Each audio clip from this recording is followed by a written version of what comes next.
আমরা রাসূলের উম্মত, আখিরে নবীর উম্মত।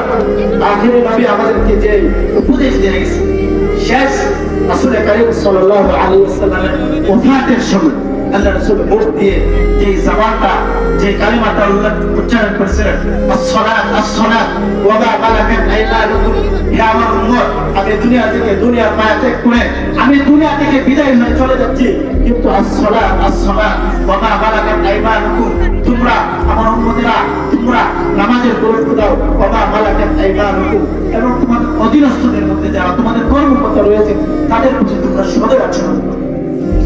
আমরা দুনিয়াতে যদি কারো আব্বা যান, আম্মা যান, দাদা যান যদি চলে যায়, তো শেষ কথাটা, শেষ কি কথা বলে গেছেন ওই কথাটা আমরা পুঙ্খানুপুঙ্খানু পালন করি।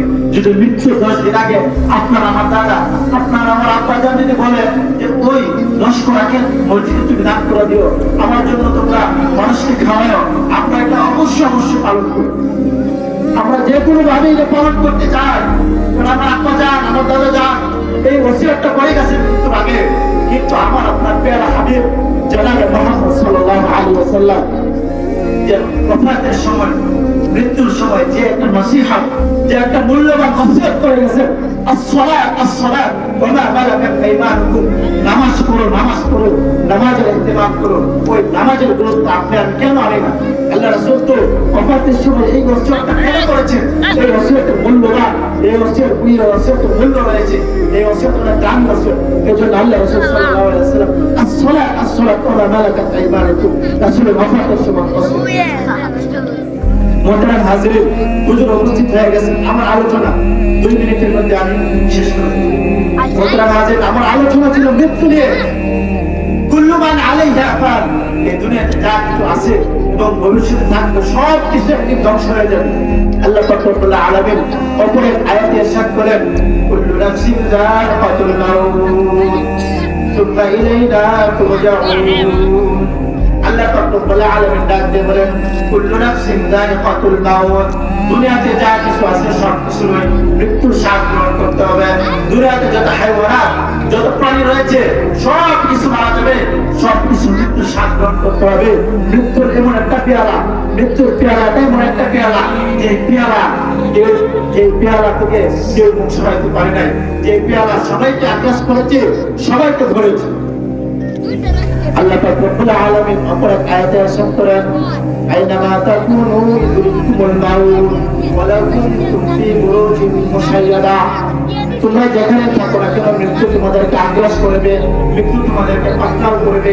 যদিও তোমরা অট্টালিকায় থাকো, যদিও তোমরা বিল্ডিং এ থাকো, যদিও তোমরা প্রাচীর দেওয়াল নির্মিত বিল্ডিং এ থাকো, কিন্তু মৃত্যু এমন একটা অবধারিত বিষয় যে মৃত্যু তোমাদেরকে অবশ্যই অবশ্যই আগ্রাস করবে।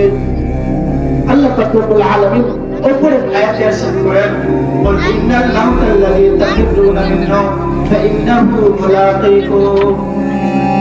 নবী আপনি আপনার উম্মতকে বলে দেন যে আপনার উম্মতরা যেই কারণে যে জিনিসটাকে তারা পরিহার করছে, যে জিনিসটাকে তারা ভয় পাচ্ছে, যে জিনিসটাকে ধরে ফেলে কিনা, আল্লাহ বলেন ফাইন্নাহু মুলাকীকুম, অবশ্যই অবশ্যই নবী আপনি তাদেরকে বলে দেন ফাইন্নাহু মুলাকীকুম, ওই মৃত্যু অবশ্যই অবশ্যই তোমাদেরকে আগ্রাস করবে।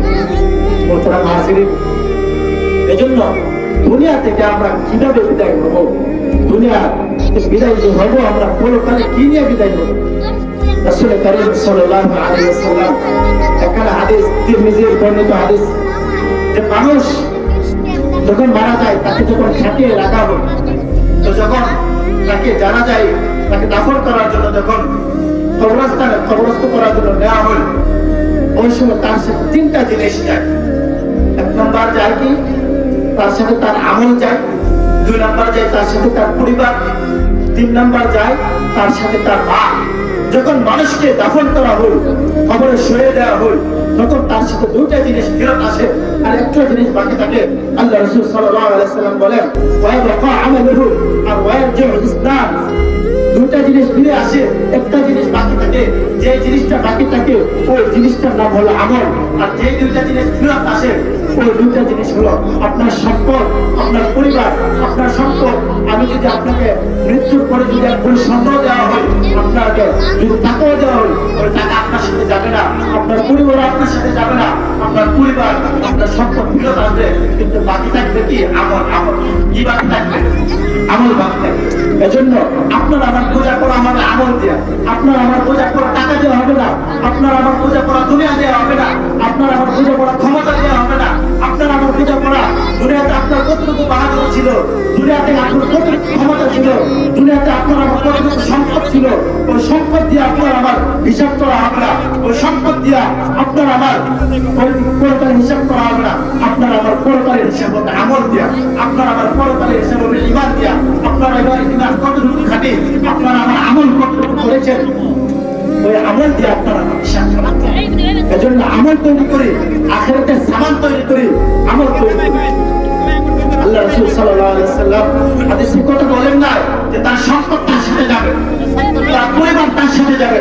আল্লাহ রাসূল কথা বলেন না, আল্লাহ রাসূল বলেছেন ওয়া বাকা আমালুহু, তার আমল বাকি থাকবে। আর দুইটা জিনিস ফেরত আসবে, আমল দিয়ে তার পূজা করা হবে, আমল দিয়ে তার নিজাম বাঁটা হবে, আমল দিয়ে তার ফুলসিরাত কবুল করা হবে, আমল দিয়ে তার জান্নাত জান্নাত নির্ধারণ হবে, আমল দিয়ে জান্নাত জান্নাত জান্নাত জান্নাত নির্ধারণ হবে না, আমল দিয়ে নির্ধারণ হবে। এজন্য পরিশেষে একটা কথাই বলি, এ যায় তামাশা নিহি যায় ইবরাত হে, এটা দুনিয়া খেল তামাশার জায়গা না, এটা ইবরত উপদেশের জায়গা। উপদেশ গ্রহণ করতে হবে। এটা দুনিয়া মাজরাত ও আখিরা প্রমাণ বাক্য, দুনিয়া আখিরাতের কর্মক্ষেত্র। এই দুনিয়াতে আপনি যা রোপণ করেছেন, আপনি এখন ফসলের সিজন হয়েছে, আপনি যা রোপণ করবেন, আপনি যে পেঁয়াজ যে মানেরটা লাগাইবেন ওই মানেরটাই হবে। আপনি যতটুকু মেহনত করবেন আপনার ফসলের পিছে, আপনার ক্ষেতের পিছে, ওই পরিমাণ ফসলই হবে। এজন্য এই দুনিয়াটা হলো পরকালের কর্মক্ষেত্র, পরকালের ফসল ক্ষেত। এই দুনিয়াতে আপনি যা আমল করবেন, যা নেকি কামাইবেন, পরকালে আপনি তাই পাবেন, পরকালে আপনার জন্য তাই রাখা হবে, একটু পরিমাণে জুলুম করা হবে না। আল্লাহ পাক বলেন ওয়াহুদা ইউস্তাবুন ওয়া মা আলা বিযাল্লামিন লিল আবিদ, কাল কিয়ামতের দিন বান্দা পাই টু পাই হিসাব হবে, কিন্তু কাউকে কোনো জুলুম করা হবে না। ওয়া মা আলা বিযাল্লামিন লিল আবিদ, আমি কোনো বান্দার উপর জুলুম করব না, আমি কোনো গোলামের উপর জুলুম করব না।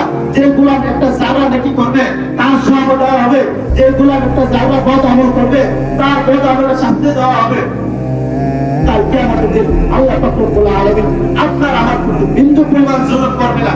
যারা থেকে যারা নেক আপনার আমল নামে লেখা হবে, বিন্দু থেকে বিন্দু পরিমাণ বদ আমলও আপনার আমার আমল নামায় লেখা হবে।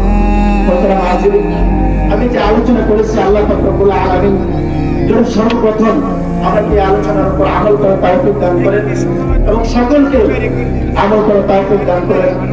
ওয়া আখিরু দাওয়ানা আলহামদুলিল্লাহি রাব্বিল আলামিন।